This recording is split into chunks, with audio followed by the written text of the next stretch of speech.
കേരളത്തിൽ നിന്ന് കുട്ടികൾ പുറത്തേക്ക് പോയിക്കൊണ്ടിരിക്കുന്നു. ഇവിടുന്ന് പഠിക്കുന്ന കുട്ടികൾ ഇവിടുന്ന് ഓടിക്കൊണ്ടിരിക്കുന്നു എന്നുള്ളത് അല്ലെങ്കിൽ തന്നെ ഒരു വിഷയം നിലനിൽക്കുന്നുണ്ട്.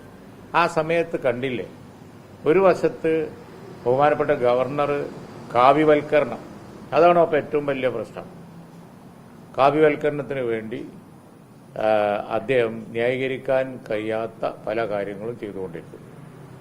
മറുവശത്ത് അതിനെ ചേർക്കാൻ ഭരിക്കുന്ന ഗവൺമെന്റ്, അതാണ് ഗവർണർമാർ പ്രശ്നം ഉണ്ടാക്കുന്നത് തമിഴ്നാട്ടിലും ഉണ്ട്, ബാക്കി എല്ലാ സ്ഥലത്തുണ്ട്. BJP ഗവൺമെന്റ് വെച്ച ഗവർണർമാർ മുഴുവൻ ഇങ്ങനെ തന്നെയാണ്. പക്ഷെ അവിടെയൊക്കെ ഭരിക്കുന്ന ഗവൺമെന്റ് കൈകാര്യം ചെയ്യുന്ന ഒരു ഉസിരുള്ള രീതിയുണ്ട്, അതിനുള്ള ഇച്ഛാശക്തി ഉണ്ട് അവർക്ക്. ഇവിടെ കായികമായി നേരിടുക യൂണിവേഴ്സിറ്റി.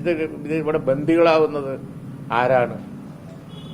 ബന്ധിക്കപ്പെടുന്നത് ഉന്നത വിദ്യാഭ്യാസം, അതിന്റെ നിലവാരവും ഉന്നത വിദ്യാഭ്യാസ രംഗത്ത് യൂണിവേഴ്സിറ്റികളിൽ പഠിക്കുന്ന കുട്ടികളുമാണ്.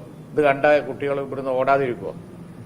ദൃശ്യമാധ്യമങ്ങളിൽ ഇപ്പോൾ കുറച്ച് ദിവസമായിട്ട് കണ്ടുകൊണ്ടിരിക്കുന്ന ആ കയ്യാങ്കളിയൊക്കെ, ആ മതിൽ ചാട്ടും യൂണിവേഴ്സിറ്റി പിടിച്ചടക്കലും അതുപോലെ തന്നെ കസേരയിൽ കയറി ഇരിക്കലും വലിച്ചു കീറലും, ഇതൊക്കെ കണ്ടു കഴിഞ്ഞാൽ കേരളത്തിലെ യൂണിവേഴ്സിറ്റികളുടെ അല്ലെങ്കിൽ തന്നെ നാഥനില്ല, വൈസ് ചാൻസലർ അപ്പോയിന്റ് ചെയ്തിട്ടില്ല, ഒന്നുമില്ല. ഇന്നലെ UDF ചർച്ച ചെയ്ത ഏറ്റവും പ്രധാനപ്പെട്ട വിഷയം തന്നെയാണ്. ഇതിൻ്റെ അടുക്ക ആരോഗ്യ രംഗത്ത് ഉള്ള വിഷയം നമ്മൾ കണ്ടു.